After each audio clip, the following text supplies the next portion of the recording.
if you're blind, trying to function as a sighted person, you're going to function a lot worse than they are. But if you just are blind and function as a blind person would, you're going to be doing things different, but you can still get the job done just as well. Learn to be like an effective and good blind person. Don't just try and be like a fake sighted person.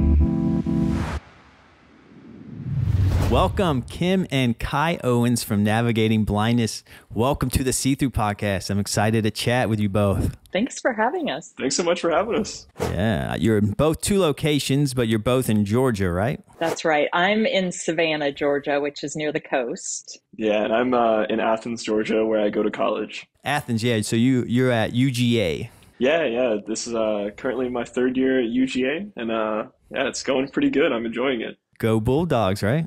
Yeah. All right. So yeah, you're in college, and then Kim, you're at home. You got an empty nest going on there? I do, yes. I'm actually not at home at the moment. I'm at a friend's Airbnb. We live about an hour from here. And I just decided to come down to Savannah and hang out for a while. So I'm enjoying some time here. Yeah, Savannah's such a nice place. Oh, it's beautiful. Even though I've never been, so it's kind of funny for me to say that. But my sister, that's like her favorite place. She like had her like bachelorette party there, you know. Oh yeah, Savannah. I love being here. I'm here as often as possible. So where I'm staying, I'm like 15 minutes, well, maybe 20 minutes from the beach, but I'm right downtown, which is so nice. It's awesome. I always love when I talk to guests or, you know, and I can hear different accents from different places, you know, and I love the Southern accent. I'm from North Carolina, so you might hear a little bit of one every now and then. Some people pick up on it, some people don't. So I don't know if you guys can hear it at all. Yeah, it's people are always surprised when they learn that I grew up in like the middle of South Georgia because like I made it out relatively unscathed by the Southern accent. Yeah, I don't really hear it with you. Yeah, I don't quite know how that worked out, and but I don't know how I got it because I'm from Portland, Oregon, but I've been here since '87, so I guess that's why. Yeah. That's why. Yeah, spend enough time somewhere. Yeah, before long I'm in New York. Before long I'm gonna be, you know, speaking like I don't even want to try. I'm not even gonna try it. A New York accent, but have you already developed a bagel addiction? I think that's like a mandatory thing for New York. Yeah. Oh yeah, I love bagels. Yeah, I went from biscuits to bagels. You know, that's kind of how it goes. You know. Yeah, it's a solid choice. So it's kind of up in the air which one I prefer more. You know, I think it just depends on the time of day. Okay. Yeah. But you know, I have found myself saying pie for pizza. You know, which is, you know, my sister will make fun of me for. She's like, please don't start saying that. And I'm like, well, there's a difference because you can get when you say pizza, it means like in North Carolina, you're usually meaning like boxes of pizza. But up here, it's like, oh, you could be meaning just a single slice. You know, you could be meaning, you know, two different things. So you got to specify you want the slice or the pie. But how about I can talk pizza and bagels all day, but how about we get an introduction? I would like maybe just each go at one at a time and introduce yourself and how you're affiliated with Navigating Blindness. I guess I'll start off. So yeah, I'm obviously this is my mom and we started Navigating Blindness. She runs most of it, and I contribute just kind of like posts and different writing to it occasionally. But yeah, she kind of started it after a previous blog of hers, and kind of decided to switch that over to a little bit more of a centralized platform and idea behind it. And yeah, I just do what I can, try and contribute some posts and ideas and everything, and I think there's been a lot of really cool connections that have come out of it so far. So it's been a fun and a really informative venture. Yeah. Awesome. Yeah. We, so when Kai was 10, when he first started losing his sight, or when we became aware of it. And so I was doing a Caring Bridge blog just for friends and family. But when he turned 16, he and I talked and decided to like move it to a public platform. So that's where we came up with Navigating Blindness. And Our main target audience are families with a blind child. So I do a lot of support for parents, and then Kai does some mentoring for younger kids coming up. And we blog and we do social media. Instagram's where most of our followers are. Yeah, I love how supportive navigating blindness is. It's like I'll do a post, and then I always usually get some support from you, and it makes me feel good. I'm like, yeah. Yeah, it's very supportive. So I can only imagine, how it feels for these families, who are new to these situations like you were when Kai was diagnosed when he was 10, and then you had to basically figure it out and start at square one. It seems to me like navigating blindness is trying to help people who are in a similar situation, so they have more of a resource of information to pull from versus like kind of, that initial feeling of, all right, well, what now? It kind of seems like you're trying to fill in the gap there. Yeah, and I think it must be very appreciated by families. Oh, thank you. Yeah, when I started, I had a really hard time because we're in kind of a rural area in Georgia. It was really hard to connect with other families. We didn't know anybody who was blind at the time. And so, in the beginning, it was all about learning about blindness and meeting people who were blind. And so, I try to highlight people in the blindness community on navigating blindness and resources for families. And I just stay in really close contact with a lot of families that way to support them, answer questions, just really to share what I learned, because living in a city, people have more access. Living in rural areas, it's really hard to get connected. That's so true. Yeah. And then Kai, how's it feel to be a mentor to younger, kids who are living with blindness, and you're able to kind of share your wisdom as well? Yeah, it's been pretty cool. There's been like a couple different times where I've met me and my mom, or I have met with a family or another younger blind kid, and like we'll hear from them a year or multiple years later after. Like my mom will keep in touch with them some, and but we'll hear a couple years later like how helpful that was, and like how much it kind of changed the trajectory of what they were doing and like their approach to the whole situation. And that's like, I mean, really the best thing we could hear as a compliment, because it's a really difficult thing first getting diagnosed, and that process. There's so many people that kind of try and like brush it aside or like really not prepare themselves for it, and just kind of trying to act like it's not happening. So trying to support people while kind of hitting them with a little bit of the hard truth of like, you gotta get this figured out, because it's definitely doesn't get easier with time. Like it gets easier, but it doesn't. The problem's not going to go away, I guess is what I mean. Yeah, it's complex. You're trying to be motivational without babying someone. I don't know.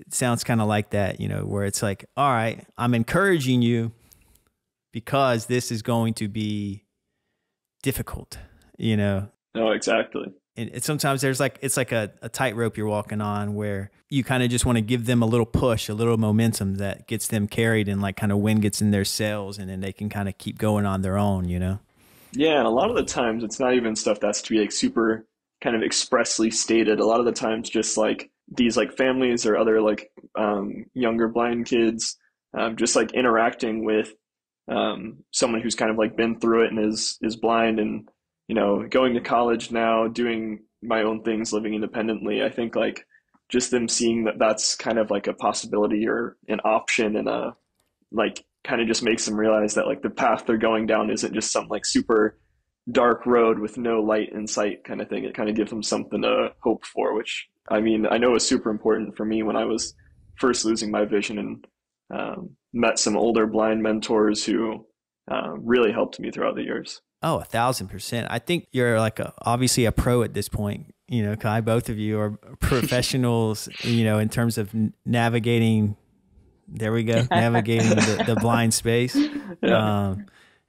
But when it's fresh and it's brand new, like a new diagnosis, and it's not something that you're that familiar with, it's kind of funny looking back on it, how kind of even, it's nice to feel good about ourselves now and how far we've grown and accepted things.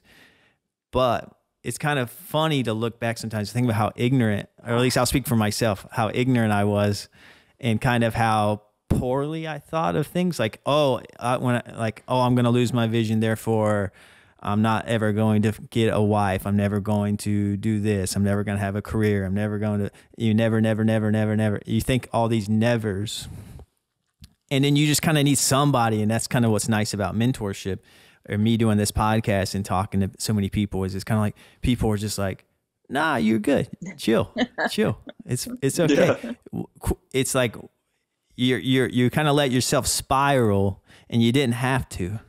Mm-hmm. You know, and then I think that's kind of perfect. You're a perfect example, Kai, because it's like, hey, you know, I was class valedictorian, and now I'm going to, you know, UGA, and I played drums in a jazz band, and you know, it's like I skimboard. You know, it's like I had long hair, but I cut it for some reason. You know? Lance has long hair, Kai.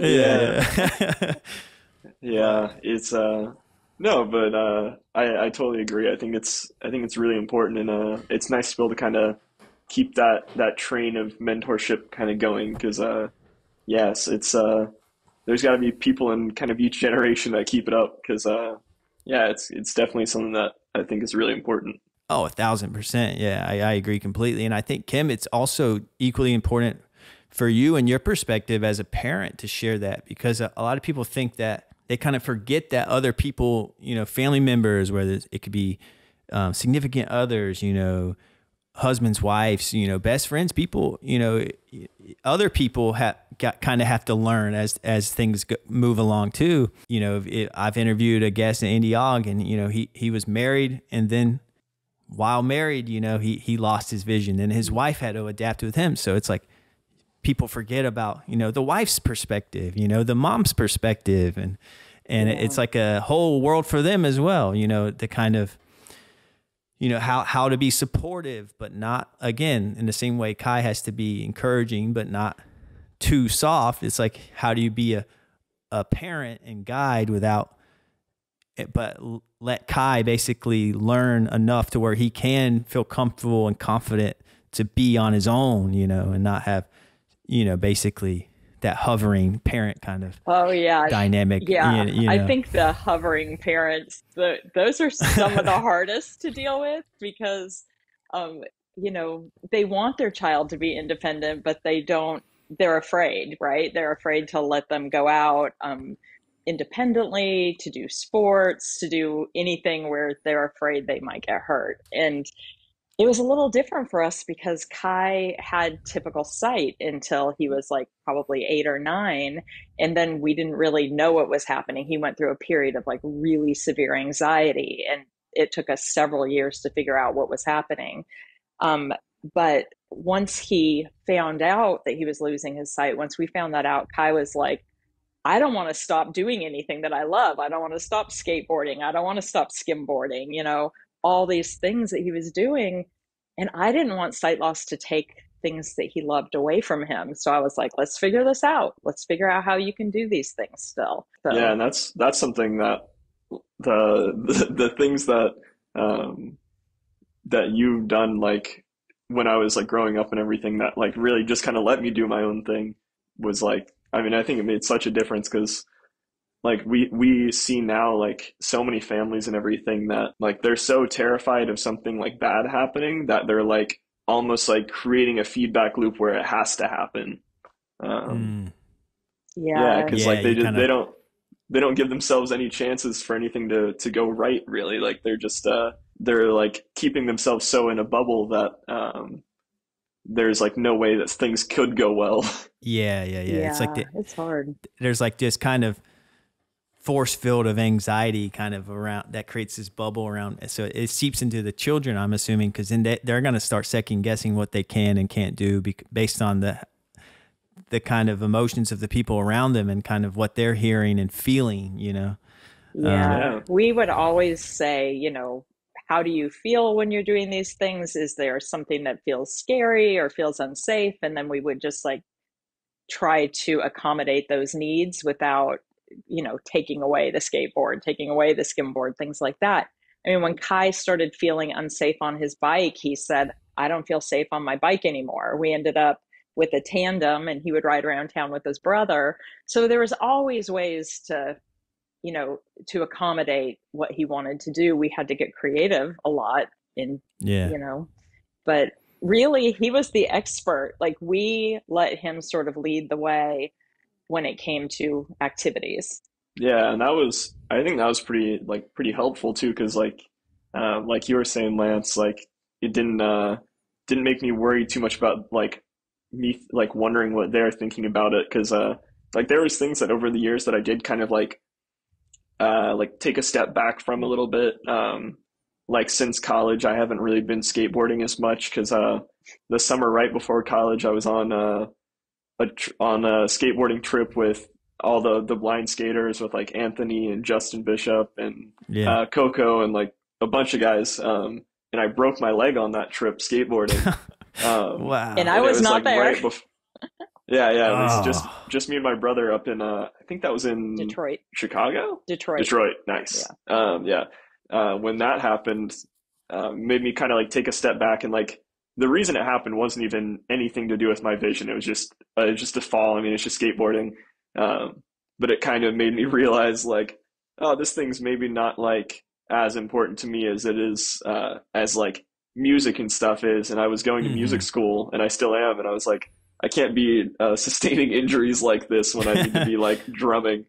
Yeah. So I kind of like took a step back from that, and like there's been other things like more vision related, like things with skateboarding that I like wouldn't do anymore. Like I kind of stopped like going out and like longboarding around town and stuff at a certain point, just because it like started to feel more dangerous than it was worth. But those were all things that I kind of like led when I was no longer like, I don't know if this is the best idea. And like I'm sure there's ways obviously around those things, but it just wasn't important enough to me to like figure out ways to keep going with those. Oh, 1,000%. Yeah. Getting old will also do that too, where you have to prioritize. Yeah. You're like, well, I used to really like this, but I only have so much time in the day. I got to do the dishes. I got to do the laundry. I got to have a job. Well, I probably shouldn't, spend 4 hours on YouTube Yeah. or whatever it is. And yeah, you do a wide array of things, Kai. So it's like you're studying music theory, right? I'm jumping ahead a little bit. Yeah. And you play drums, and typically the jazz format. Is that how you would say that? The jazz format? Yeah, just jazz drums, anything. Yeah. Yeah. Usually jazz recently, but I've played all sorts of things over the years. And then you also skimboard, like you're a sponsored skimboarder. Yeah. And then, like you said, you were skating and you were surfing too, as well, from what I was researching. Yeah. And then you also, doing navigating blindness and helping with, running that and with posts and whatnot. And then you also got class. Yeah. And then you got social events. Then you got to be a good son. Then you got to be a good brother. Yeah. You got to be a good friend. The list just can add up. Yeah, it stacks up quick for sure. Yeah, and just prioritizing things can be kind of a sad reality at some point, where you're like, well, I kind of have to hang up skating, but it's fine, because now I'm going to have more energy to put into drums, and then my drumming's going to get better. So it's kind of sad, but in a weird way, it's just kind of adding more time for other things that matter more to you. Yeah, I think it's definitely kind of a bittersweet kind of thing. Like loved skateboarding, still do. I mean, it's still super fun, but I think it was felt like a kind of a necessary evil for that decision to be made at some point, and seemed like a good time to do it when I was recovering from a broken leg.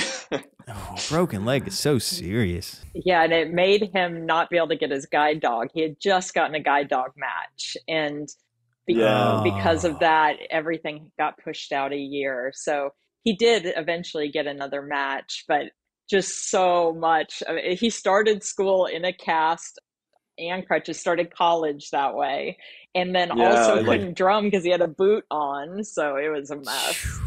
Yeah, it was like first day of classes, walking to class with like a boot on one leg, a crutch in one hand, and my cane in the other hand. And I was like, goodness, man, like rolling up to class looking like ridiculous. First day of classes, and like I still am, but I was in like the jazz big band. So we were like starting in there and I like couldn't even use my leg the first few days. I was like, come on. And try being the Uh, mom and like leaving him. Like we lived like 3.5 hours away. And so he had a broken leg, just starting school. I was so nervous, but he was ready. I was like, let's defer. Do you want to defer, Kai? And he said, no, I'm going. So he went Yeah. and he figured it out. Yeah. wow.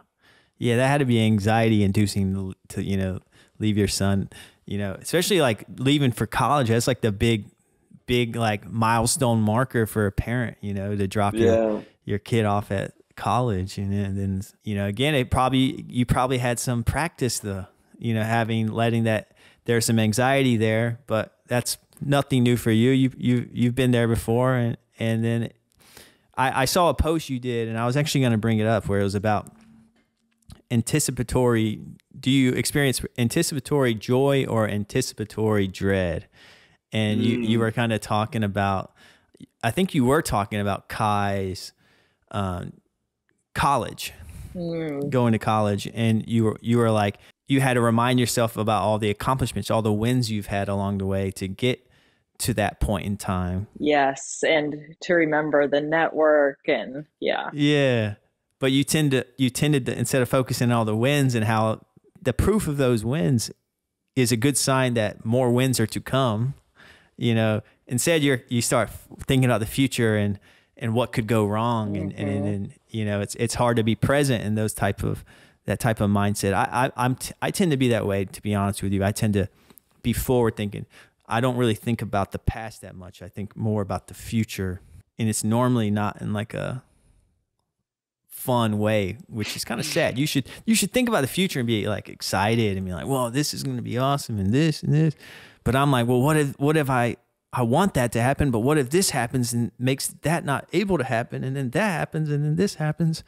So I wanted to kind of pick your brain, Kim, about that. Like, how's it feel to kind of like, do you feel like being a parent and raising, Kai, what has that taught you about your own kind of mental health and how you kind of process emotions and kind of how has that changed you and your personality and your like you and yourself? Yeah, I tell you, since having the empty net, so my oldest went to UGA and graduated, and then Kai went to UGA. And so then my house was empty after that. And yeah, it gave me a chance, and we'll talk more about it later, but I wrote a book during that time. And so I sort of relived everything as I read back through all of my blogs and started writing and, looking back on things, when I had written them initially, I was like living it, but now I was looking back at everything and just sort of reprocessing it. And I just realized how important acceptance is for parents, especially around, the diagnosis time. Like if a parent can't accept what's happening and, like really look at what's happening, it has such a trickle down on the kids. Like if a parent's like, I'm not ready to see my kid with a white cane, or I'm not ready to see my child reading Braille, and I'm just going to look forward to a cure. Like all of those decisions that parents make out of fear has a huge impact on their children. So I guess just kind of looking back on that, I've realized how much acceptance for parents really plays into the success of their kids. Because if a parent isn't living in fear, they're not going to pass that down to their kids,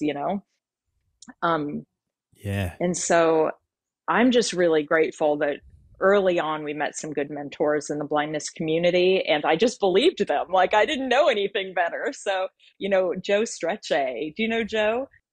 I do not. Gosh, Joe's awesome. So he's a We love Joe. producer. Yeah. He is Okay. He's wonderful. He just was one of the producers on All the Light We Cannot See. And Oh yeah, I watched that. That was great. yeah. And so early on we got connected to Joe, and he's just such a cool guy, and he just shared so much wisdom, and I just believed him. So, I just moved forward with like, okay, this is what Joe says we have to do, and this is what we're going to do. And I'm so glad we did, because we got Kai, Braille early, orientation and mobility early. We did the things before he needed them because we knew he had a progressive condition. It turned out that his sight loss was way more progressive than initially they thought it was RP, but it wasn't. So initially they were saying he'll have sight, into middle age, but he lost his sight really quickly. And Kai, what is Kai's condition, just so listeners can know that? Yeah, so it just has a very generic name right now, but it's called they're calling it ABCA4 linked retinopathy, but it's basically just it's a mutation to the same gene that causes Stargard's, but it's a different mutation, and it's the first time that in history that they've documented this specific change. So they have genuinely no idea what it's going to do. And then he also has autoimmune retinopathy also. So the two are kind of playing off of each other. Yeah. Plus some inherited slight color blindness and astigmatism as well on top of that, just to add a little bit of fun on top of that. Oh yeah, little fun little layers. Yeah. Kai, what does your sight look like right now? Like how has it progressed over time? Because I actually don't know how it is right now. Yeah, I'd say like from obviously I can't tell this from personal experience, but from the people I've talked to with Stargards, it seems to like present itself pretty similarly to that. So like my central vision's pretty much down to just light perception and maybe a little bit of color, but not too sure on that. So like the whole kind of like nasal region of my vision is all just kind of light perception, and then I'd say it's kind of a little better in the peripherals, just kind of like blurry and not great, but it's kind of there. So I do the thing of kind of like looking off to the side of whatever I'm actually trying to see. Yeah, so that's like kind of what it looks like as far as like functionally. Like I can I can read a little bit of like text and stuff if it's super blown up on my phone and everything, but generally I just use like audio or braille, stuff like that. Don't really rely on my vision for much of anything outside of just entertaining, just entertainment, sometimes like watching like movies or something. Yeah, just the extent that I can see it. No, that's a great explanation. It sounds like, I was learning a little bit about Stargard's with that specific gene with the ABCA4.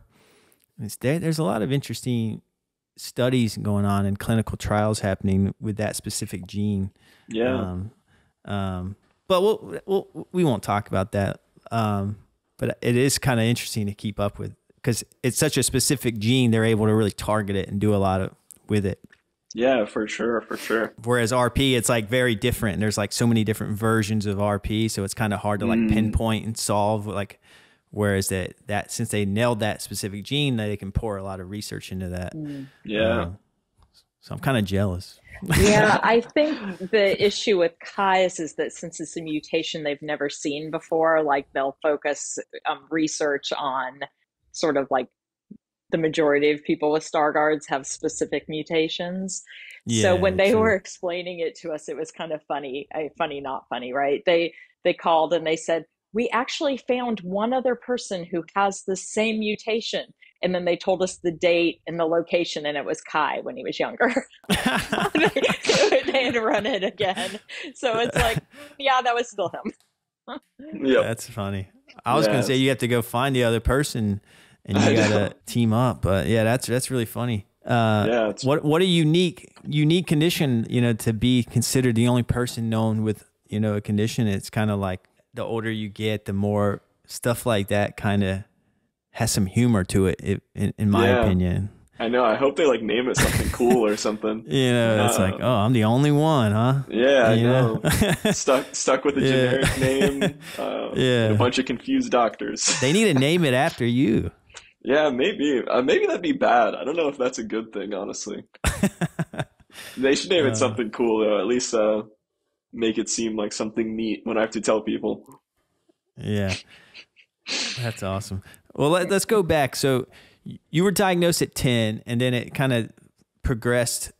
At what age were you using a white cane? Yeah, so as my mom was mentioning, I kind of I started like all the training pretty much as soon as I was diagnosed. I was like Mm-hmm. immediately doing like white cane, like TVI, O&M, all that kind of stuff. I started using it um, kind of in like special circumstances, like probably around like middle school, like when I'd be on like vacations and stuff, if it's like really crowded areas. And then like right at the start of high school, or like towards the end of middle school, I was like noticing a lot of issues where I would be walking the hallways and like having like jump out of the way of people like super last second because I just like wouldn't see them until they're like a foot away from me Mm. because they'd just be like in a blind spot or something. Yeah. So it was just getting to be more stressful than it was worth. So right at the start of high school, like I decided to like make the switch right at high school because I was like, um, like it's a good like kind of break where it's not like I randomly start using it in the middle of a like a school week and everyone's just like, oh no, what happened? Like this is just like, all right, it's high school using my cane now. So from like ninth grade on till now, I pretty much don't go anywhere without a cane or guide dog now. Yeah. And Kim, how was that? Was there like a process of, so like you're watching Kai learn to use the white cane. Was there, how long did it take for you to kind of, where it just became routine and like Oh, kind of living with Kai's blindness kind of felt like routine versus, when the initial diagnosis, it's like, oh, if this feels new, this feels different, this feels unexpected. At what point in time did it just feel like it wasn't even really on your mind at all? well, I can think of two stories off the top of my head. One was when he was first training. He didn't really need it yet, but we knew he would soon. And so and Kai's probably going to correct me. I'm probably going to get some of the details wrong, but he was in downtown Statesboro with his orientation mobility instructor. And I dropped him off with her, and then I went to a bakery where they were going to meet me. And so I got in line at the bakery, and I guess the line took longer than I realized. And second I got like everybody's coffee and muffins, I turned around and I thought, oh, I probably have like 10 minutes still. And all of a sudden I see little Kai, he was like probably 11 at the time, and his instructor walking across the street right towards the bakery. And it just, Mm-hmm. I wasn't expecting to see him right then. So something about it kind of Mm-hmm. caught me off guard. And I remember just like my heart sunk. Like I was like, oh my gosh, this is so hard. And then all of a sudden I noticed his face and he was just beaming because he had just crossed the road with his cane independently.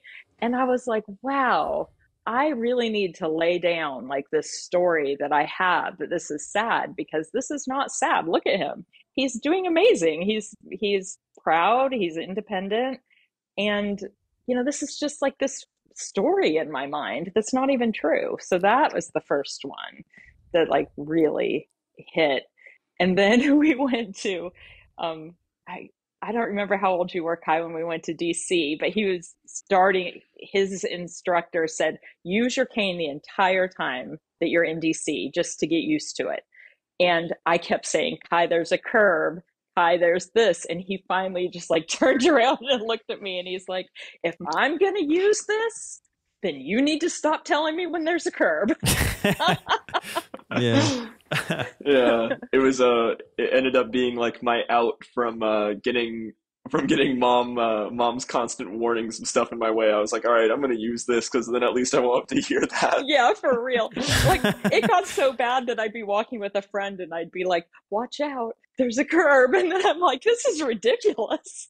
Uh, um, I think those are parents good stories. become like hyper vigilant though, and so Yeah. Kai and I just sort of always had this agreement that if he got the skills, I would step back. So like when he wanted to go to a formal or something in high school and he wanted to be in downtown Savannah, which is not someplace that he would typically go, he would meet with his orientation and mobility instructor and kind of do a walkthrough of the restaurant, the area, where he'd have Uber drop him, things like that.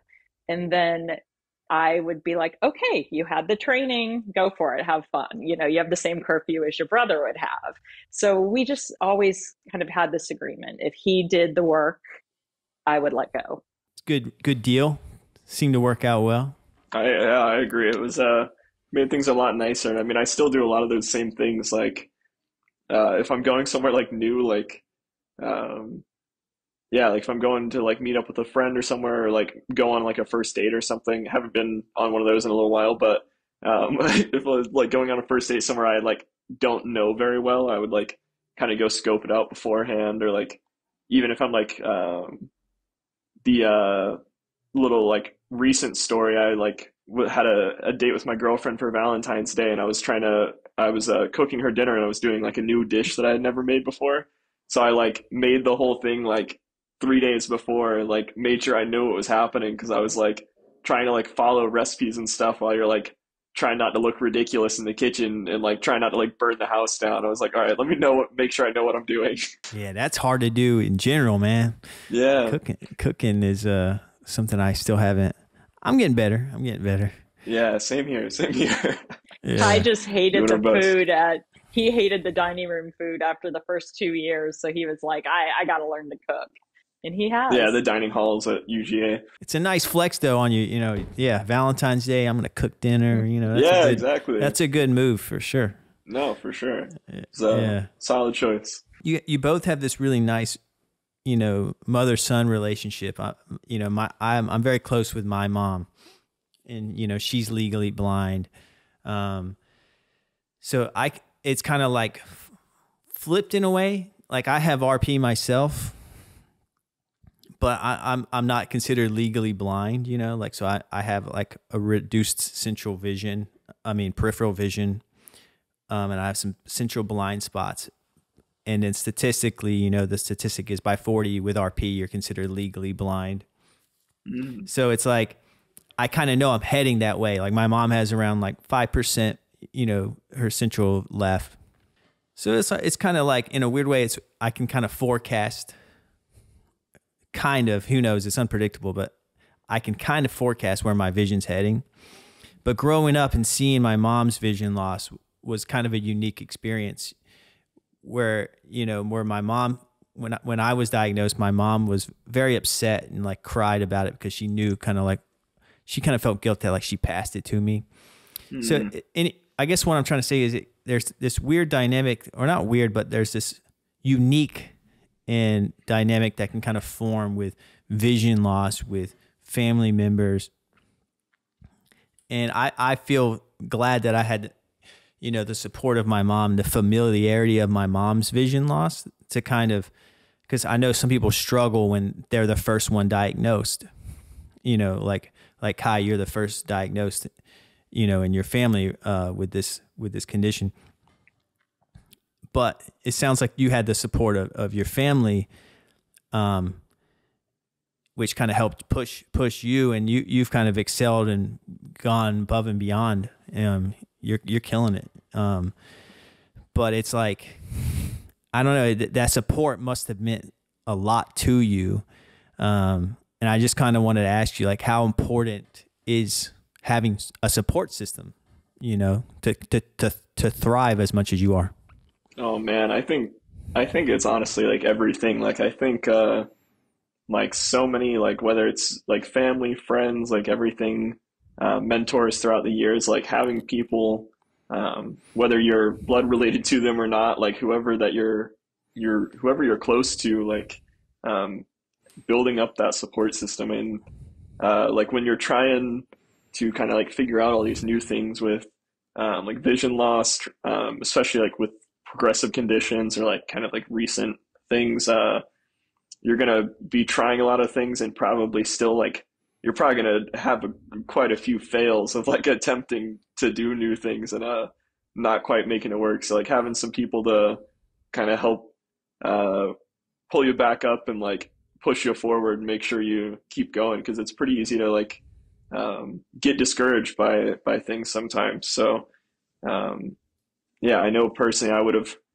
probably been a lot more hesitant to try a lot of new things, and a lot less unsure of like kind of what to do with myself if I didn't have so many people kind of helping me figure it out. Yeah, and what about like, let's say like if it's less in like a technical sense of like you learning to use a cane, but just like processing vision loss, or maybe did you have a phase at all? I know you were younger, but of like grieving a life that you thought you were going to have, and then and then you have to kind of adapt, and then you kind of just kind of go, or did you just kind of go with the flow and just adapt as you went? Or like, how did it go in terms of accepting it? Was it an easy process to kind of accept it as a kid? I think it's interesting. I think like as a kid, I think like I was aware of everything that was happening, but I feel like my like awareness of just like life as a whole as a kid, like I feel like for most kids it's just not really like don't really know what all's happening with life yet at like 10 years old. So Yeah. I think I was pretty quick, from my memory, to kind of accept my like current situation, but kind of throughout the years, like as new things would come up, or like new realizations, like when I was a teenager, and then like realizing like, oh man, I'm not going to be able to drive when all my friends get licenses. Yeah. Like just kind of some of those things that you kind of realize along the way. Like I think there's kind of a constant little battle of acceptance going on as the different stages of life come about. Yeah, Oh yeah, 16th 1000%. the 16th birthday, I remember that being really a difficult time. And it's interesting though, because when when he got diagnosed, um, like the 2 years prior, he had had such extreme anxiety. From a parent's perspective, it came on like overnight. He was like 8, and all of a sudden he was afraid. Like he had been so active and always running and always playing, and all of a sudden he became my shadow. And I knew something had happened, but I didn't know what. And so we went to all these doctors and therapists and specialists and eye doctors and everybody. Nobody could figure it out. All of a sudden, he didn't want to do schoolwork. He didn't want to leave my side, honestly. That was such a scary time. So when we finally figured out what was happening and he got a diagnosis and had words for it, it's like his entire, like the anxiety just really calmed down. Does that feel true to you, Kai? Like once you had words for it? Yeah, I mean, I think kind of within those first few, or I mean, really the first several years after my diagnosis, like I'd say from probably like 8 or 9 up through probably 16 or 17, and kind of off and on after that point, I had like pretty bad anxiety, but there was definitely like a severity that was kind of lifted after I got that diagnosis, because then it wasn't like I was still kind of like anxious, I think, just from the subconscious realization that I could no longer see things. But it wasn't so much of just not even knowing what was happening. Like at least it was like, okay, like I'm losing my vision. This is something I can prepare for.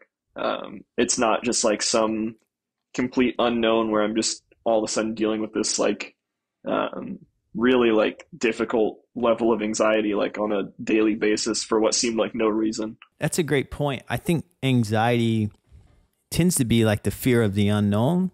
Mm-hmm. You know, you're trying to think about the future, and sometimes stuff that you would think would cause anxiety actually can cause kind of the opposite effect, because it can provide actionable items, like to do, like it can create like a to-do list. All right. Yeah.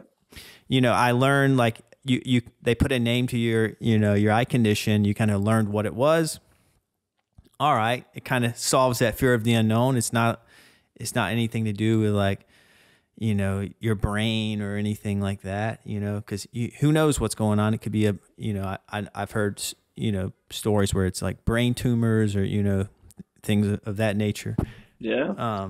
So then it kind of puts a name to it. All right, that's that. So actionable items is cane training, you know, learning Braille, you know, learning to adapt to that. Hey, I can do that. And then it kind of, you kind of have something to focus on. And then your brain is preoccupied on adapting and learning and completing your to-do list.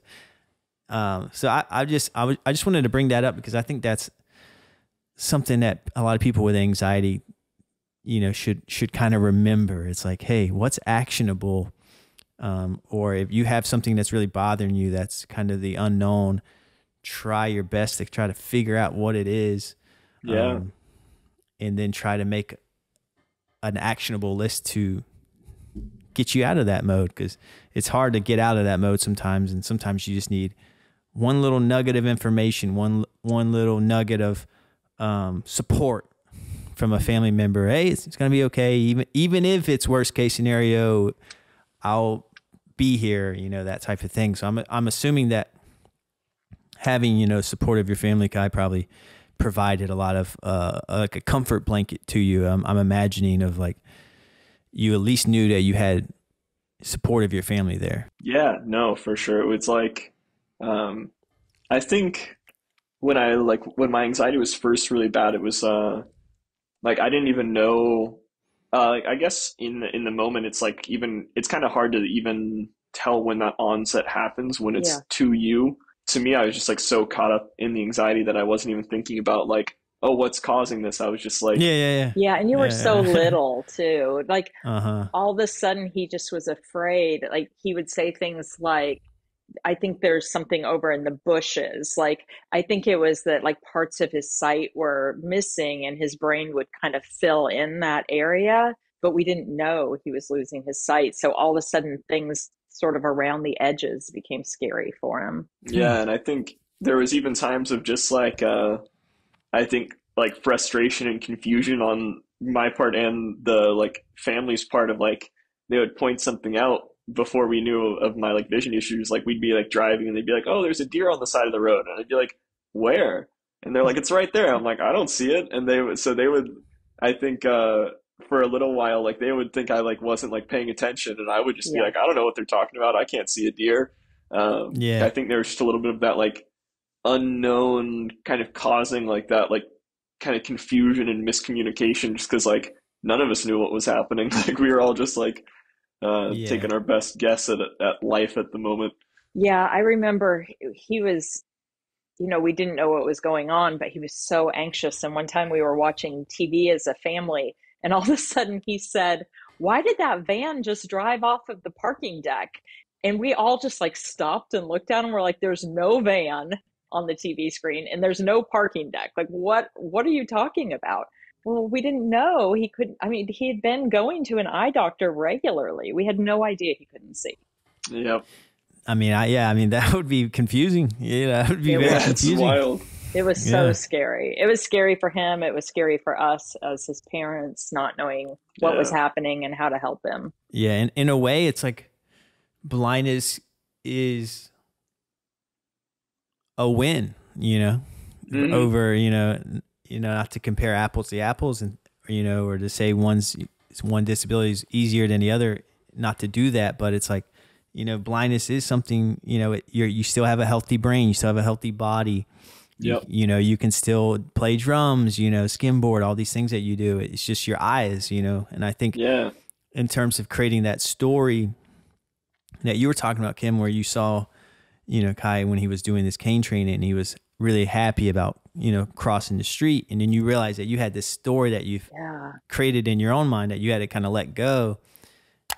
And I know it's not that easy to just kind of snap your fingers and that story kind of crumbles. I know you kind of have to rewrite it and rewire it as you go, but that's such a good point. And I think, Kai, you had the advantage of being young enough to where, you were kind of just having fun, learning to use the cane. And I think adults should try to remind themselves if they're newly diagnosed in their older years, I'm going to try to have a younger childlike kind of attitude of wanting to learn, try to have fun, and also simultaneously have, Kim, your kind of epiphany of, I need to lay that story down where I'm going to have a pity party for myself, and my life's over, and it's, my life can't be good because now I'm diagnosed with this. So I think it's like, I kind of picked up on two sides of that there. It's like, Yeah. Kai's kind of mentality when he was younger, learning all these things, he was very open-minded about it. And then Kim, you kind of having that epiphany that, hey, I got to change the way I think about it because it's not being helpful, Right. at the, so Yeah. it's kind of a cool dynamic. It's to so hear. it's interesting too because like when I was a kid I was like less worried about like the fact that I was like at least consciously, I was less worried about the fact I was going blind and more annoyed with the fact that I had to like go to for the first like maybe like 7 years or so, like every summer I would have to go to these like summer school type classes of like blindness skills training with like TVI and O&M stuff. And I was like, it's like, why do I have to go to this like extra classes and stuff while all my friends are on summer break? So I was just like annoyed Yeah. and frustrated with having to do that, where like I don't think it was really even that annoyed with the like having to learn the cane wasn't the issue. It was just that I wasn't on summer break. Yeah, yeah, yeah, yeah, Yeah. yeah. Yeah. So, Yeah. That was a challenge, but we would always just tell Kai, like, if you get the skills now, you will have them when you need them. Like that was always really important to us. And we just learned that from mentors, like prepare in advance. It's so much easier to learn things when you have, you know, when you have time, when you're not trying to catch up. So we just always pushed for him to get all the skills, to have as many options as he could with either Yeah. assistive technology or braille or the cane or the guide dog. Their rules pretty well were always like you have to learn it, but you can decide when you need to actually like make use of it. Yes, we Um, never forced him. hmm. We never said like you have to use your cane. It was sort of like, well, if you want to be able to do that on your own, you probably need your cane. Like when are you gonna start doing that? And we would just let him decide. mhm. He didn't want to be holding my arm, walking around. He wanted to be able Yeah. to be out with his friends. No, I love that approach, I love that approach because, my mom she never learned to use a cane, so she'll grab onto my arm. I'll guide her in the restaurants and whatnot, or whoever she's with, if it's a friend or my sister, they'll kind of guide her places. And as I kind of learned about canes, I kind of realized like, and I've tried to sell my mom on it.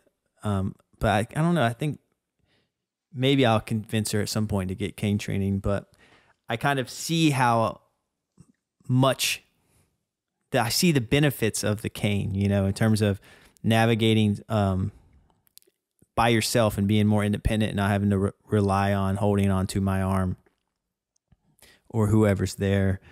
And, Yeah. I've kind of had, like, I grew up with that kind of,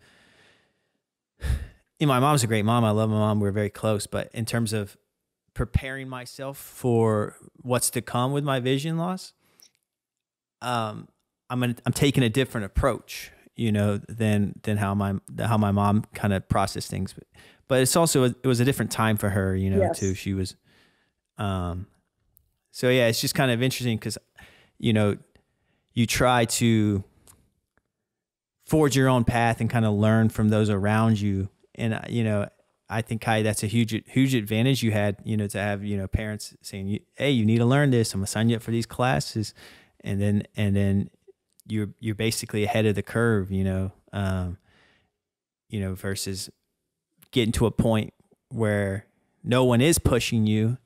And then you need to use a cane and you realize you're in a situation where you need to use a cane. And then you're kind of like, well, I guess I need to learn how to use this cane, but then you're kind of already behind. It seemed like Yeah. the push from your parents kind of helped you kind of move fast through everything. You're kind of always one step ahead. It seems like, from what I'm hearing. Yeah, definitely like it made a huge difference. I mean, there's a lot of skills to be learned. Because I mean, I basically learned how to live life essentially completely sighted, and then had to kind of start from scratch and learn how to live life eventually with no sight. So like, I mean, pretty much all through from I guess that was fourth grade through the end of high school, I was taking like classes with a TVI and O&M specialist. Like the TVI was multiple times a week, and then O&M was like I think once a week, and then in high school it was maybe like once a month or once every 2 weeks. But um, I mean, there's a lot to learn, and it's things that are like really important too. I think it's important for anyone, but especially like being so young. Like I didn't have the reliance of like, oh, like I already have a career, I can probably like squeak by until retirement or something. Like, I had to be able to make sure that I can make it through the rest of school, the rest of college, and then still be able to kind of like make a career and a life for myself, like using those skills. Like there was no creating it and then trying to coast by on what I had already made. Like I had to like really learn those things well enough to make it work like forever. And I wanted to add that, you know, a part of that was that Kai came to all of his IEP meetings at the school from the beginning. So he, you know, was part of the educational decisions being made. And he learned, you know, I learned how to advocate for him and taught him how to advocate for himself just by being in those meetings. And then when he went to college, you know, parents can't advocate for their kids in college, but I didn't have to worry about it because he was a really strong self-advocate by that point. I mean, he literally, I have not had to do any communication between the college, you know, myself and the college. Like Kai handles all of that. And I feel like he was just really prepared because he was involved from the beginning. Yeah, so it's a lot of hard work up front, but there's a big payoff. Yeah, you know, in the grand scheme of things. And to kind of your point, it's like I think that's something very valuable to think about is making your life scalable. You know, with your vision loss, to kind of have be forward thinking in that way. You know, I need to factor this in, and you make decisions based on that. Like for example, with your music theory, you know, studies, drumming, you know, it seems like you got that down in terms of your technique, and that's only going to improve the more you practice and learn. So yeah, it seems like you're kind of you're creating a scalable life for yourself. It's a great way to put it for sure. Yeah. Kim, I wanted to bring up, you mentioned earlier you're writing a book, or you've maybe finished writing this book. You're far along on a book. Yes. Yeah, I have written the book. Can you talk about that book and kind of what it was written for? Who's the intended audience? Like, you know, why did you write this book? Well, I think I had a lot that I just needed to process myself, but I also answer a lot of the same questions a lot from different families. And I was like, I'm just going to write it all down. So I read through all my private blogs, all of my public blogs, all of Kai's IEPs through the years. And I just sat down and wrote. And I wrote the story from my perspective as the mom, like trying to figure out what was going on with Kai in the beginning, then trying to figure out how to overcome sort of the educational obstacles and learn to advocate for him.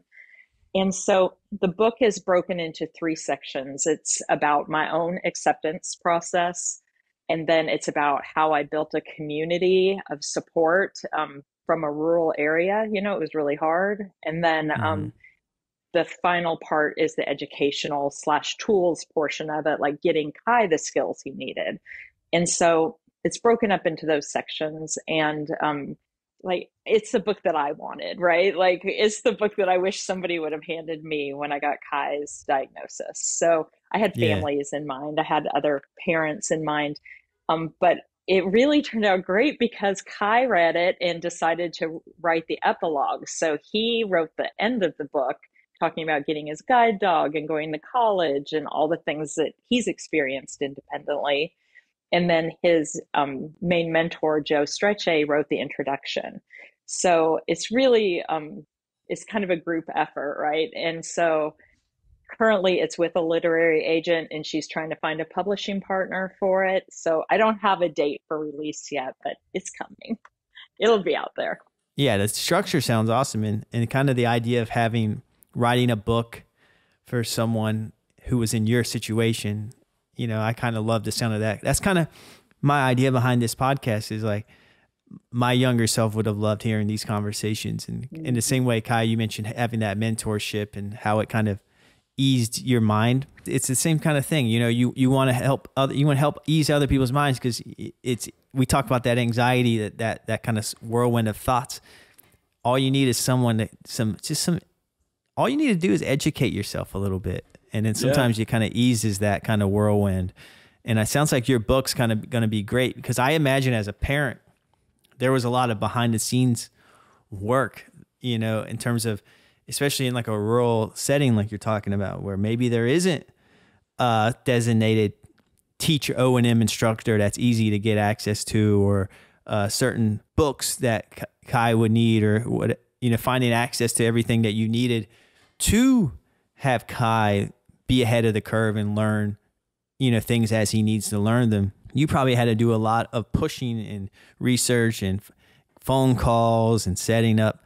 There's probably so much that went into that. Yeah. So much. And I think it's weird, but now that the book's finished, it's almost felt like a passing of the torch, right? Because it starts with like just learning everything myself.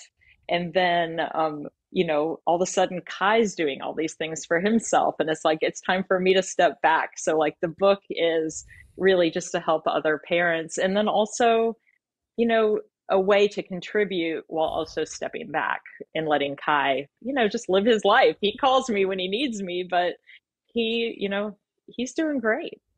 So it's to give hope. Like a lot of parents tell me the reason they follow us is they love just to see what's possible for their kid, like their young child who is just diagnosed, because they're having all those fears that we all have, right? And so they're like, it just makes me feel good to know that these things are still possible for my child. Yeah, I look forward to reading this book and having access to it, and I'm excited that it's going to be available for people out there who want that information and need that information, crave that information. I'm excited about that, and I love the structure how you had Joe Strecce help with the intro, and then Kai, you're kind of writing the epilogue, and then all your advice is in there as well, Kim. I think that's going to be amazing. I did want to touch on one more thing involving you, Kim. You were diagnosed with 3 autoimmune diseases yourself, and this was before Kai was born. That's right. Not before he was born, but before he was diagnosed. Or before he was diagnosed, yeah. I wanted to ask you, how did that diagnosis play? How did that factor in at all in terms of interacting with, Kai's diagnosis? Was there any kind of dancing between the two, and kind of, how did you process one and then process the other? Yeah. So I got really sick in 2009, and Kai was diagnosed in, do you remember what year, Kai? So you were 10? Probably 2011 or so. 2011, 2012. Yeah. So it was really close together. So I was a massage therapist and I owned a clinic. And so my work was really physical, and I had other people that worked with me. And all of a sudden I got sick and I just never got better. So I ended up selling my business and, just being at home, trying to get healthy, trying to get my health back. And then all of a sudden Kai started having anxiety. So at first I thought it was because of how much our life was changing. We were on one income, we were downsizing. I feel like ultimately what I learned that then applied to Kai's situation was I spent 3 years just in doctors' offices, just constantly. I was so sick and trying to, get diagnosed and get the right medication and all of that. And so when it came time for Kai, like I wanted to know what he needed. Like I wanted the diagnosis. I wanted to know what was happening, but I also didn't want him to feel like his childhood was taken over with medical stuff. Like, we tried to keep that to the minimum. We got the answers we needed. And I don't know. Do you know how to say that, Kai, in a better way? Like I just tried not to get too hung up on the medical aspects of what was happening and just really look more towards like the social aspects of what he would need. I don't know if that makes sense.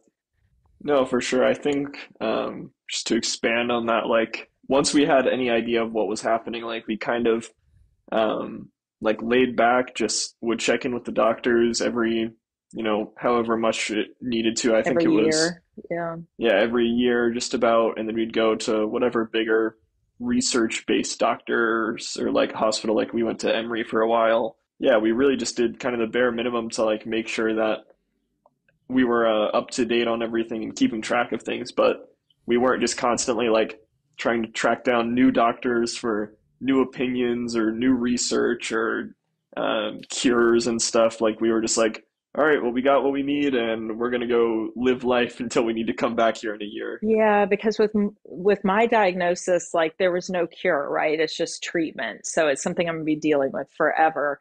And I think if I hadn't dealt with that myself, I would have constantly been like, there's gonna be a cure. We need a cure. We're not gonna move forward with life. We're gonna focus on the cure. And the reality is once we had the diagnosis and we were told, there might be a cure in the future, like our focus was just on living life, like you said, Kai. Yeah, I mean and I mean it's one of those things too where like I mean the talk of the cure and for different types of blindness and everything, I mean it really hasn't the discussion hasn't changed much in the past like 13 years since my diagnosis. It's basically still like, oh yeah, like there's some people working on a couple specific things with stem cells, and we still aren't really any closer to it. So like if we had been waiting, we would have been waiting a real long time. Because I mean, there's still nothing like directly in sight that's anything promising, or not promising, but there's nothing that's like a guarantee at this point, you know? And so many parents will contact me and say, I don't want my kid to be learning like a cane and braille and assistive technology because there's a cure on the horizon. It's like, well, I've been hearing the same thing, Kai's mentors have been hearing the same thing. Like, yeah, they're coming, there's making progress, but you know, I wanted Kai to be able to live as, active and big of a life as he wanted. I didn't want to just sit around and wait. Yeah, it sounds like a massive gamble to take. Hey, the cure. I don't need to learn this. I don't need to learn that. Yeah. And I think a lot of people get hung up on that. A lot of people use the cure as a way to kind of procrastinate on accepting things. Mm-hmm. Yep. Yeah. And I think that's really the big thing is just people don't want to actually dive into that acceptance process. They're not ready for it, or they feel they're not ready for it. But yeah, it's kind of, I feel like it's like an exposure therapy. You kind of open your mind to one thing and then it kind of expands to the next. And then, even just buying a cane, holding it for the first time, and then just seeing it feels very brand new the first week you have it. And then at a certain point, it's like, it's just another item in your room, Yeah. But it's just like, but you have to kind of put that cane there. You kind of have to do those little small things before it starts to feel normal, and it's not an overnight kind of thing, and I think sure. it takes work. And I think, you just have to put in the work. I mean, think about how much work you both put in, to kind of prepare, yourselves, for Kai, where you're at now, being at college, being independent with a guide dog, you also know how to use the cane, so Yeah. you're all set. You know how to read Braille. You have, all the tools of the trade that you need to learn to excel, and anything medical wise or technological that's going to make, advancements in terms of accessibility. That's just a bonus win at this point, Exactly. for you. Yeah. Everything is just a win, because you have the basic foundation built. And I think people shouldn't underestimate the power of having the basics down, which I'm imagining your book, Kim, is also a huge reason why it was written, to kind of help parents kind of prepare and then kind of how to get those foundations built for their kids, Yes, definitely. Like, because you know the importance of it. yeah, I mean, there's a lot of kids who go all the way through the elementary school, middle school, high school, and then they want to go to college with their friends, with their class, but they can't because they don't have the skills to advocate for themselves, or they don't have the braille or the assistive technology to like do the science and the math that they're going to need to do. And so these kids, have opportunities to go to like learning centers, things like that take like a year. But we tried to keep Kai sort of ahead of the curve, so he wouldn't have to like slow down and learn things in the future. And it just worked out really well for him. And each family is different. There's not a right or wrong way to do things. This is just what worked for us. Yeah, I think it's a good system. Kai, have you noticed that in terms of, your peers who are also, visually impaired or legally blind or blind? Have you noticed kind of a difference in how different parenting approaches have affected their independence? Yeah, for sure. I mean, I've definitely seen multiple situations where people, the kids and the parents just get so caught up in not accepting the situation that like they're kind of so caught up in trying to appear quote unquote normal and like typically sighted that they forget that like trying their best to act normal is like almost setting themselves aside because like if you're blind, trying to function as a sighted person, you're going to function a lot worse than they are. But if you just are blind and function as a blind person would, you're going to be doing things different, but you can still get the job done just as well as anyone else, pretty much. So I always try and advocate for people to just learn to be like effective and good blind person. Don't just try and be like a fake sighted person. I mean, that's great advice. Actually, I think that a lot of people do that. A lot of people do that. They try to pretend, and be a fake sighted person. That's an interesting take. Yeah. But I agree. And parents will sometimes say like, my kid doesn't want to learn assistive technology because they don't want to look different. And Kai, like if he gets to talk to those people, Kai's always like, well, you are different, right? Like if you want to be able to do the math, use the tools you need to use to do the math. Yeah, like it takes some getting used to. I mean, like there's definitely a time where I was like hesitant to pull things out because like I'd walk into a class, everyone else would be pulling out a notebook, and I'd have some crazy technology contraption in front of me. But like honestly, in the grand scheme of things, a blind person reading Braille looks a lot less weird than someone that everyone else thinks is sighted, like having their face 2 inches away from something trying to read it. Like. It's just kind of like trying to appear normal is I think it's kind of It's an anchor. Yeah, and it's this thing that like everyone's trying to do, but by doing that, you can almost offset yourself even more from the normal. Yeah, I think that could be general advice too.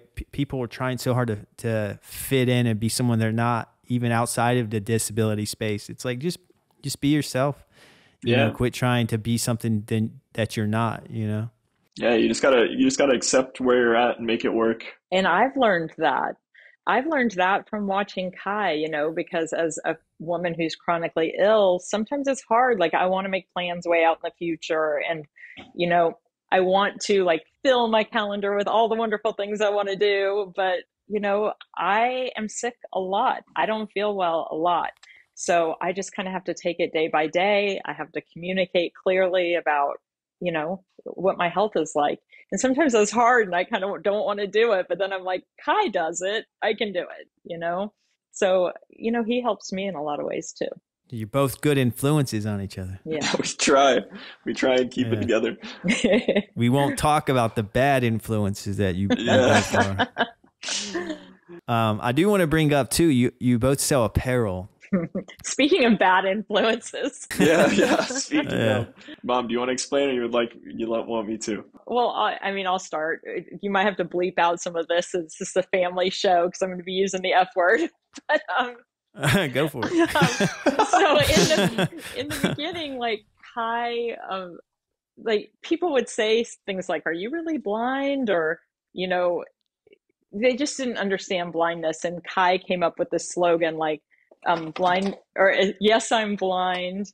And then he'd be like, and everybody would be like, you're so inspirational. And so as a family, we joke and be like, I'm inspirational AF, And Kai came up with like the first slogan, yes, I'm blind. And then in simulated Braille under that statement, the awareness statement, it says, and inspirational AF.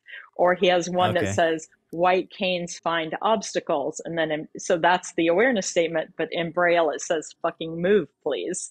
So he writes these slogans and the awareness statement is what most people can read, right? But the braille is sort of like his inside voice of what he would think when people would say things. I'm trying to think of some of the other ones. Well, it's funny because I've seen these pictures of these shirts and I had no clue. I had no clue that that was underneath it. I just saw like the yes, I'm blind. Yeah. Or I think I saw one that said, I know I don't look blind or something. Oh, something I don't. like It says what does that one say? I know I don't look blind, but you probably look confused. Or I don't look blind, but you probably look confused. Is that what it is? Something like that. Yeah, I can't remember. And we've got one that says blindness is a spectrum, and then underneath it says, but ignorance is opaque. What's the one that says the sexy beast? Oh, blind people look like me. And then underneath it says, and I'm a sexy beast. So like Kai writes these, and then, I help him get them online.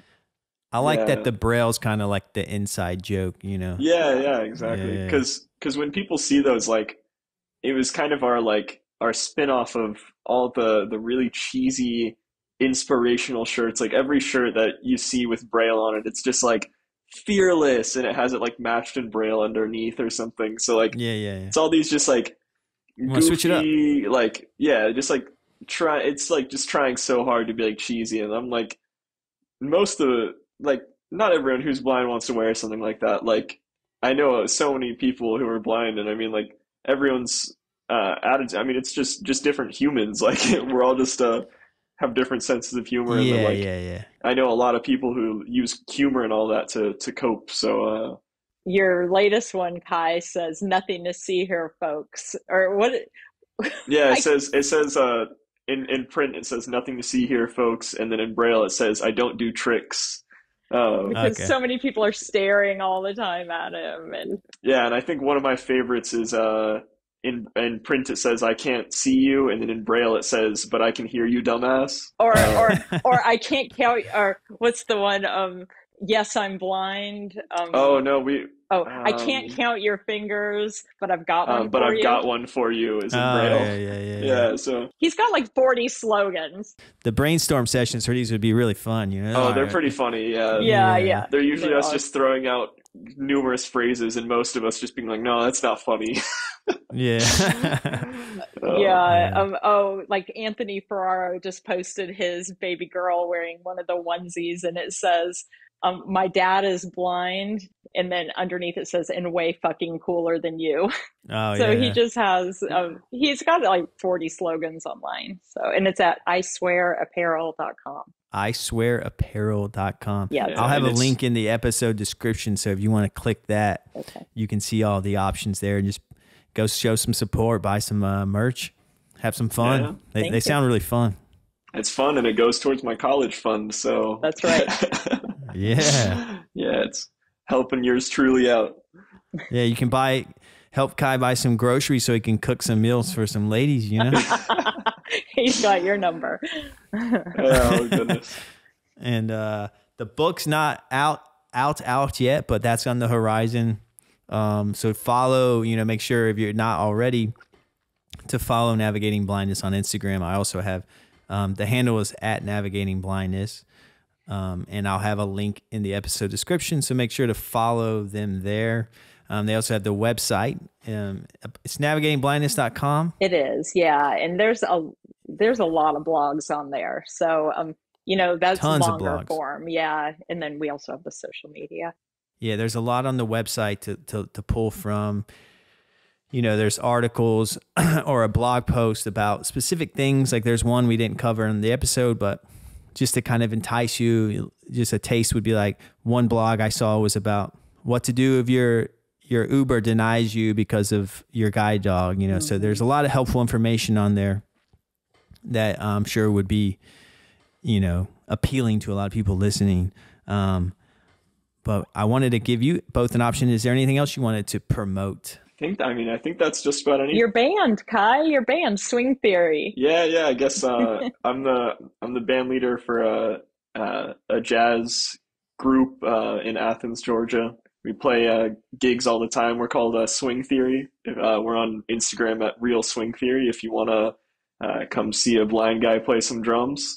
with some other great musicians. And yeah, I also have just my own personal social media, and it's just at Kai.Owens, and that's on Instagram, and sometimes update some stuff there. And that's where a lot of my personal adventures go up if y'all want to keep track of that. Awesome, awesome, awesome. Anything with you, Kim? You good? I think that's it. Yeah. I just I appreciate being on here, Lance. I've been wanting to be on your podcast for a long time, so I'm glad we worked it out. Oh yeah. Me too, yeah. We had a reschedule once. You were sick, but here we are. I'm glad you're feeling better. Thank you. Yeah, I was excited, you know. I've been meaning to. I actually been wanting to talk to you both for a while now too. I just wanted to time it right. Sometimes I have guests that are like kind of in my back pocket where I'm like, all right, I know I want to interview them, but it's just when, you know. And you two are on that list. So yeah, this has been a big pleasure. Yeah, same for me. Much appreciated. Yeah, I like to kind of to hear the dynamic you two have. There's a lot of love there, but a lot of also respect, but also a lot of friendship and fun. You know, it's not too like, I don't get any, you know, military kind of parent styles that, you know, you know, or anything like that. Yeah. And it seems to be like you guys have a really great, you know, relationship to each other. I think that's awesome. And I think that's very beautiful, the relationship you have. I just want to say congrats on having such a nice dynamic. Thank you. That's hard to come by. They make it easy. I feel like our family is luckily, I feel like, grown closer through everything instead of being stressed out all the time. So we have fun. We make ourselves laugh. Might not make other people laugh, but we're having a great time. Yeah. That's all that matters. Is you're having a good time. Yep. Yeah. Well, yeah, thanks for coming on the See-Through podcast. It was such a pleasure. I look forward to hearing about the book and following Navigating Blindness and everything coming up in the future. And best of luck to you both. Fantastic. Thanks so much. All right. Bye.